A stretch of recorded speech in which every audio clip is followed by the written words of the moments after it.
வணக்கம். இன்றைக்கி நம்ம பார்க்க போகிற வீடியோ என்னென்னு பார்த்தீங்கன்னா, 2 வகையான சிம்பிளாக பண்ணக்கூடிய ஒரு ஸ்வீட் ரெசிபி தான். டேஸ்ட்டு பார்த்திங்கன்னா நல்லா அட்டகாசமாக இருக்கும். ஒன்று பார்த்திங்கன்னா சாதாரண கேசரி, இன்னொன்று ரவையும் ப்ரெட்டும் வச்சு கேசரி செஞ்சுருக்கேன். ஸோ வாங்க எப்படி செய்யலாங்கிறத பார்க்கலாம். கேசரி கெட்டியாகாது, நல்லா சாப்பிட்டுக்கலாம். கடாய் சூடானதும் இதில் பார்த்தீங்கன்னா இந்த டம்ளரில் தான் நான் வந்து அளந்திருக்கேன். இந்த டம்ளரில் 1 டம்ளர் அளவுக்கு ரவை எடுத்திருக்கேன். இப்போ அதே டம்ளரில் 1 டம்ளர் அளவுக்கு பார்த்திங்கன்னா 1/4 டம்ளர் வந்து ரீஃபைண்ட் ஆயிலு, மீதி 3/4 கப்புக்கு பார்த்திங்கன்னா நெய் எடுத்திருக்கேன். இப்போ ரெண்டுமே கலந்து வச்சுருக்கேன். இதில் வந்து கொஞ்சம் இப்போ சேர்த்துக்கலாம்.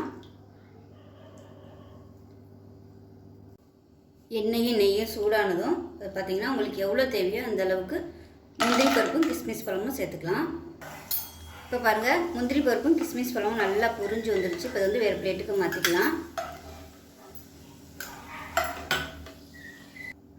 இப்போ முந்திரி பருப்பையும் கிஸ்மிஸ் பழத்தையும் எடுத்தாச்சு. இப்போ அதே எண்ணெயும் நெய்யும் இருக்குது. ஸோ இதில் வந்து நம்ம ரவையை போட்டு நல்லா வறுத்துக்கலாம். மீடியமான ஃப்ளேமில் இருக்கணும். ரொம்ப ஹையில் இருந்துச்சுன்னா உங்களுக்கு ரவை வந்து சட்டுன்னு கருகி போயிடும்.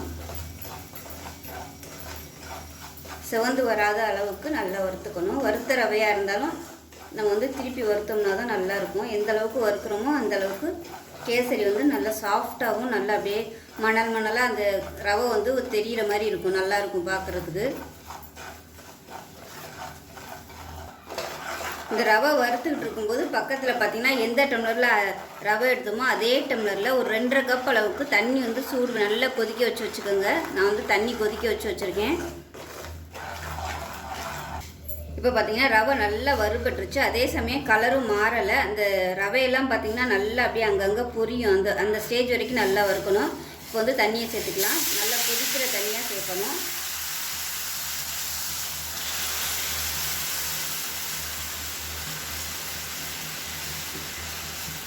தண்ணி பார்த்திங்கன்னா 2.25 கப்லேருந்து 3 கப்பு வரைக்கும் தாராளமாக நம்ம வந்து சேர்க்கலாம். கேசரிக்கு வந்து தண்ணி அதிகமாக சேர்க்கும்போது நல்லா தளர்வாக இருக்கும். சீக்கிரம் ட்ரை ஆகாது, அது கெட்டி ஆகாமல் இருக்கும். ஆனால் அதே சமயம் உப்புமாவுக்கு வந்து 1 டம்ளர் எடுத்திங்கன்னா 2 டம்ளர் தான் தண்ணி சேர்க்கணும். இப்போ வந்து அடுப்பு நல்லா மீடியமான ஃப்ளேமில் வச்சுக்கலாம். இந்த ரவை வந்து நல்லா நின்று வேகணும், இல்லைன்னா சட்டுன்னு வந்து உங்களுக்கு கெட்டியாயிரும். அதனால் வேகட்டும். இப்போ வந்து மூடி வச்சிடலாம். மூடி வைக்கிறதுக்கு முன்னாடி 2 ஏலக்காய் அதில் சேர்த்துக்கலாம். அதோட கேசரி கலர் கொஞ்சமாக சேர்த்துக்கலாம். இப்போ இதில் 1 சிட்டிகை அளவுக்கு உப்பும் ஒரு 2 சிட்டிகை அளவு கேசரி கலரும் எடுத்திருக்கேன். இது வந்து விருப்பம் இருந்தால் சேர்த்துக்கோங்க. இல்லைன்னா நீங்கள் பாலில் வந்து குங்குமப்பூ வந்து நல்லா வெதுன்னு இருக்கிற பாலில் குங்குமப்பூ கலந்துட்டு கூட சேர்க்கலாம். அப்படி இல்லைன்னா சுடுதண்ணியில் வந்து குங்குமப்பூ கலந்துட்டு கூட நீங்கள் சேர்த்துக்கலாம். அது நல்ல ஒரு ஆரஞ்சு கலர் கொடுக்கும். இப்போ பாருங்கள், ரவை நல்லா வெந்துருச்சு. நம்ம அந்த எண்ணெயெல்லாம் பார்த்திங்கன்னா லைட்டாக கசிய ஆரம்பிச்சிருச்சு. இந்த ஸ்டேஜ் வரைக்கும் நல்லா இது பண்ணிக்கோங்க. அப்போ தான் ரவை வந்து வெந்துருச்சுன்னு அர்த்தம். இப்போ வந்து நம்ம ஜீனி சேர்த்துக்கலாம். ஜீனி பார்த்திங்கன்னா 1 கப்பு ரவைக்கு 1.25 கப்பு வரைக்கும் ஜீனி சேர்த்துக்கலாம். நான் வந்து 1 கப்பும் கொஞ்சம் ஒரு 2 டேபிள் ஸ்பூனும் ஜீனி சேர்த்துருக்கேன். உங்களோட இனிப்புக்கு தகுந்த மாதிரி சேர்த்துக்கோங்க. ஒரு டம்ளர் ரவைக்கு 1 கப்பு ஜீனி சேர்த்திங்கன்னா நார்மல் இனிப்பாக இருக்கும். கரெக்டாக இனிப்பு கொஞ்சம் தித்திப்பாக வேணும்னு நினச்சிங்கன்னா 1.25 கப்பு வரைக்கும் நீங்கள் சேர்த்துக்கலாம். ஜீனி சேர்த்துட்டு மீடியமான ஃப்ளேமில் நல்லா கொதிக்க விட்டுக்கலாம். ரொம்பவும் ஜீனி வந்து வத்துற அளவுக்கு விடக்கூடாது. இப்போ பாருங்கள், இந்த ஸ்டேஜில் வந்து நம்ம அமர்த்திடணும். இப்போ வந்து நம்ம வறுத்து வச்ச முந்திரி கிஸ்மிஸ் பழத்தை சேர்த்துக்கலாம்.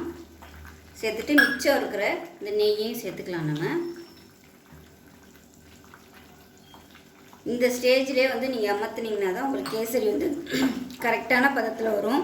ரொம்பவும் சுருண்டு வர அளவுக்கு நீங்கள் வந்து கேசரியை ரெடி பண்ணிவிட்டு வச்சிங்கன்னா ரொம்ப கெட்டியாயிரும். இப்போ வந்து நான் அமர்த்திட்டேன். அவ்வளோதான், அருமையான கேசரி ரெடி ஆயிடுச்சு. இது வந்து எவ்வளோ நேரம் ஆனாலும் உங்களுக்கு வந்து கெட்டியாகாது, அந்த தளர்வாகவே இருக்கும். இந்த ஸ்டேஜில் இது வந்து இன்னும் கொஞ்சம் லைட்டாக கெட்டியாக வரும். இப்போ நமக்கு சாப்பிட்றதுக்கு நல்லா சூப்பராக இருக்கும். இவ்வளோதான், அருமையான கேசரி ரெடி ஆயிடுச்சு. இப்போ பார்த்தீங்கன்னா அமர்த்திட்டேன் நான். நீங்கள் வந்து ஹாட் பாக்ஸ் வச்சுருந்தீங்கன்னா சூடோடு அப்படியே அந்த ஹாட் பாக்ஸில் கொட்டிட்டிங்கன்னா கூட உங்களுக்கு அப்படி சூடாகவே இருக்கும், ரொம்ப ஆறி போகாது. இது ஒரு டிப்ஸு. ரொம்ப கெட்டியாகிறதுக்கு முன்னாடியே சூட அப்படியே ஹாட் பேக்கில் கொட்டிட்டிங்கன்னா அருமையாக இருக்கும். நம்ம அப்படியே சூடாக சாப்பிட்ற மாதிரியே இருக்கும். இப்போ வந்து நம்ம ஒரு கரண்டியில் எடுத்து விட்டோம்னா அழகாக அப்படியே விழுகணும். பாருங்க, கரண்டியில் வந்து ஒட்டாமல் அப்படியே விழுகணும். இதுதான் கரெக்டான பதம். ஆறுச்சுன்னா உங்களுக்கு நல்லா கரெக்டான அளவில் வந்துடும். ஸோ அருமையான இந்த கேசரியை இதே மெத்தடில் செஞ்சு பாருங்கள். செஞ்சு பார்த்துட்டு எப்படி வந்துச்சுங்கிறத சொல்லுங்கள். வீடியோ பிடிச்சிச்சின்னா லைக் பண்ணுங்கள், கமெண்ட் பண்ணுங்கள், சேனலை சப்ஸ்கிரைப் பண்ணுங்கள், பக்கத்தில் உள்ள பெல் பட்டனையும் ப்ரெஸ் பண்ணுங்கள். நன்றி. விட்டுக்கலாம். இதில் ரீஃபைண்ட் ஆயில் ஒரு 2 டேபிள் ஸ்பூன் அளவுக்கு விட்டுக்கலாம். இப்போ இதில் ஒரு 2 டேபிள் ஸ்பூன் நெய் விட்டுக்கலாம். எப்பயுமே எந்த ஸ்வீட் பண்ணாலும் கொஞ்சம் நம்ம ரீஃபைண்ட் ஆயில் விட்டுக்கிட்டோம்னா நல்லாயிருக்கும், கெட்டியாகாது. வெறும் நெய் மட்டும் சேர்த்தோம்னா சீக்கிரமாகவே கெட்டியாயிரும். இப்போ நெய் சூடாக ஆரம்பிச்சிருச்சு. இதில் முந்திரி பருப்பு போட்டு வறுத்து எடுத்துக்கலாம். உங்களுக்கு எவ்வளோ ஊற்றுமோ நீங்கள் அதுக்கு தகுந்த மாதிரி முந்திரி பருப்பு எடுத்துக்கோங்க. முந்திரி பருப்பு நல்லா வறுபட்டுருச்சு, எடுத்துடலாம். இப்போ அதே கடாயில் 1 டம்ளர் அளவுக்கு, இது 100 கிராம் அளவு இருக்கும். இப்போ நம்ம ரவையை வறுத்துக்கலாம். இப்போ பாருங்கள், ரவை நல்லா செவந்து வந்துருச்சு. இந்த ஸ்டேஜில் ஒரு 4 கப் அளவுக்கு எந்த டம்ளரில் ரவை எடுத்தோமோ அதே டம்ளரில் 4 கப் அளவுக்கு தண்ணி கொதிக்கிற தண்ணியாக சேர்த்துக்கோங்க.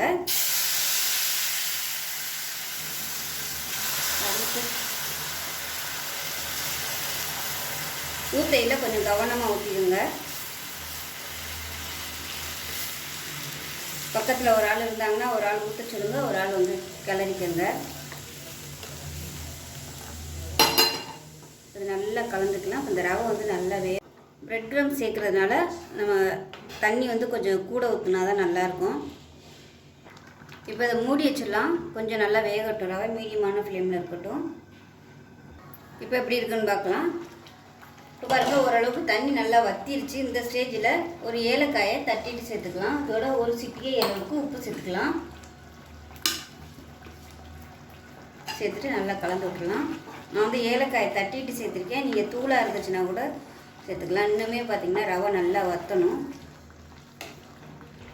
தண்ணி லேசாக வற்ற ஆரம்பிக்கும் போது கரண்டி வச்சு கிளறி விட்டுக்கிட்டே இருங்க, இல்லைன்னா அடிப்பிடிக்கும். ரொம்பவும் லிட்டு போட்டு மூடி வச்சிட்டோம்னா தண்ணி வற்றினது தெரியாது, அப்புறம் அடிப்பிடிக்கும். அதனால் எடுத்துகிட்டு இந்த மாதிரி கிளறி விட்டுகிட்டே இருங்க. இப்போ பாருங்கள், நல்லா கெட்டியாயிருச்சு. இந்த ஸ்டேஜில் பார்த்திங்கன்னா 1 டம்ளர் எந்த டம்ளரில் எடுத்தோமோ அதே டம்ளரில் சர்க்கரை சேர்த்துக்கலாம். நான் நாட்டு சர்க்கரையாக சேர்த்துருக்கேன். இது சுத்தமான சர்க்கரைங்கிறதுனால நான் அப்படியே சேர்த்துருக்கேன். இல்லைன்னா நீங்கள் சாதாரண சர்க்கரை கூட சேர்த்துக்கலாம். இப்போ அது நல்லா மெல்ட் ஆகட்டும். இப்போ சர்க்கரை நல்லா கரைய ஆரம்பிச்சிருச்சு. இந்த ஸ்டேஜில் 1 டம்ளர் அளவுக்கு பிரெட் க்ரம்ஸ் சேர்த்துக்கலாம். இது சாதாரணமாக நம்ம ப்ரெட்டு வாங்கி மிக்சியில் போட்டு அடித்து வச்சுருக்கேன். ரொம்ப சாஃப்டாக இருந்துச்சுன்னா ஃப்ரீசரில் ஒரு அரை மணி நேரம் வச்சிட்டிங்கன்னா உங்களுக்கு நல்லா அப்படியே ட்ரை ஆயிரும். ஃப்ரீசர் இல்லைன்னா கீழே உள்ள அந்த இதில் வச்சுட்டிங்கன்னா உங்களுக்கு நல்லா அப்படியே காஞ்சி போய் வந்துடும். அதுக்கப்புறமா நீங்கள் மிக்சியில் போட்டு அடிச்சுக்கலாம். இப்போ இதுவும் நல்லா வற்றி வரட்டும். இப்போ இது நல்லா சுருண்டு வந்துக்கிட்டு இருக்குது. இதில் விருப்பப்பட்டால் நீங்கள் லாஸ்ட்டாக 1 டேபிள் ஸ்பூன் நெய் சேர்த்துக்கலாம்.